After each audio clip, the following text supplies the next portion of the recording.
Okay, so it's UC season, and something every player can do during this, even if you're not in the competition itself, is the betting system for it with the feathers. So something I see every time we get to this point on like the official Discord and whatnot is I bet on this alliance and they won, but I lost my feathers. Why?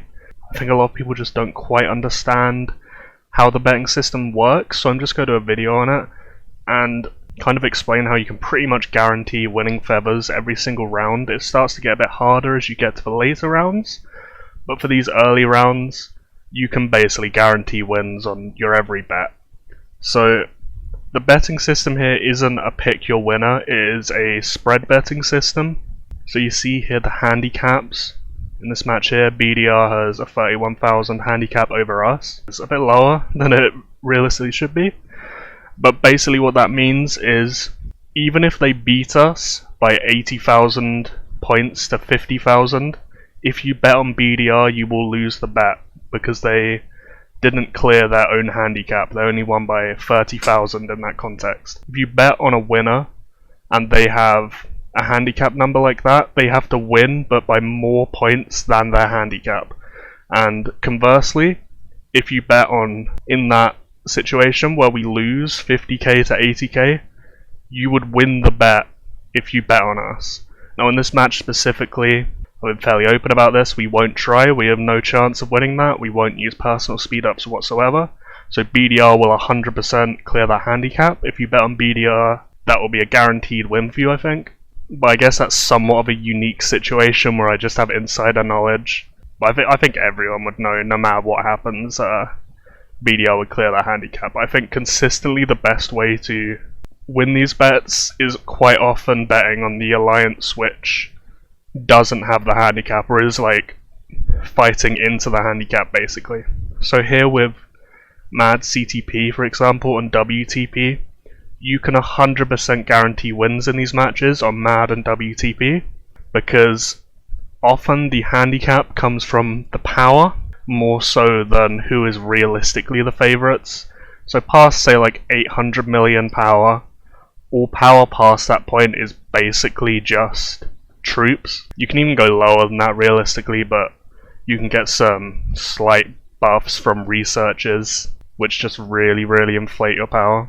But in these matches, everyone knows MAD will beat CTP, I think, even CTP probably, because MAD's roster is just too strong.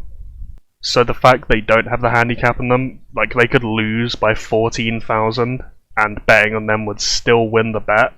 So there is just no way that bet will fail unless MAD just don't try or show up, which they definitely will, because they're going to want to stay in the winners bracket to get fewer matches, because if you go to the losers bracket, if you're one of those four favourites of BDR, MAD, WTP or FDH, you're probably going to have an extra match against one of those other four, and it will drain your healing reserves so much and really hurt your chances in the final.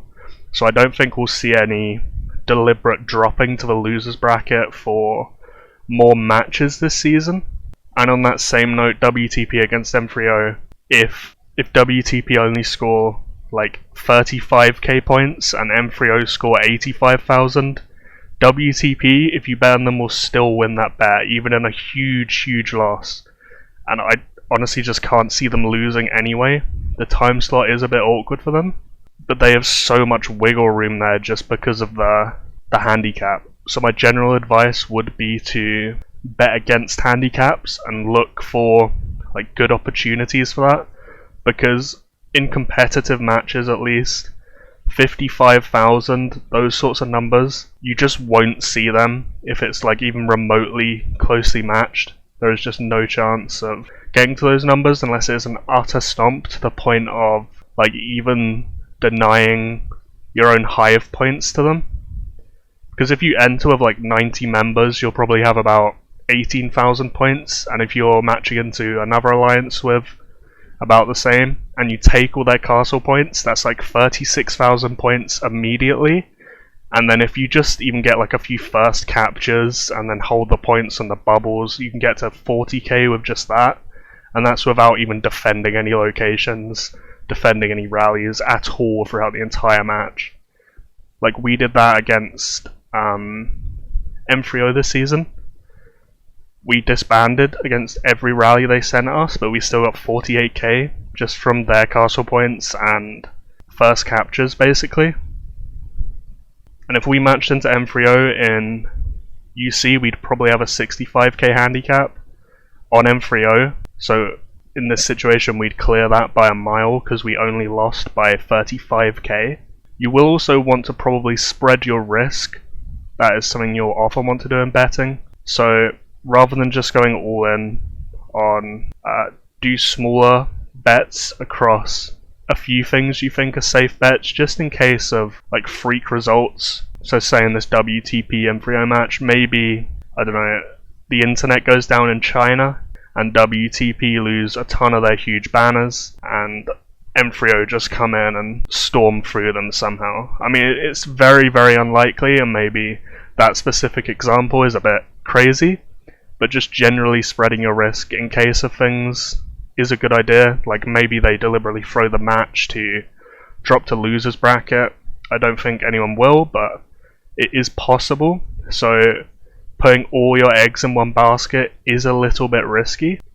In terms of other safe bets for this next round, at least, I think OBV is probably another fairly safe one. Like, if Ashe win that, which they could, it won't be a blowout. I think it will be a very close match, and I do have OBV as favourites just because they have so many really, really strong accounts.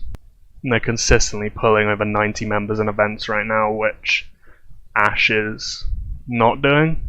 Plus, OBV have a stronger roster, so I think OBV is a safe bet. WTP is a guaranteed bet. MAD is a guaranteed bet. BDR is a guaranteed bet. I think those are what you're probably going to want to look to spend your feathers on for this round. In the prediction shop, there's obviously nothing crazy. You can easily buy all of this out except maybe the frames across UC if you just use your feathers wisely by betting the spreads. So there's obviously just speed ups, hearts, but these are 14-day coupons, and I think it's this one, which is 8% total attack as an owned bonus. That's really good for events and KVK and stuff, especially if you can get it somewhat consistently. So I'd probably prioritize that over the other skin. I'm pretty sure I have them the right way around. Yeah. So the City of Adoration is the one you're going to want to get first. Yeah, that's pretty much it. Just account for the handicap, and for the majority of the time just bet against the spread, and you'll be in good standing to be racking those feathers up.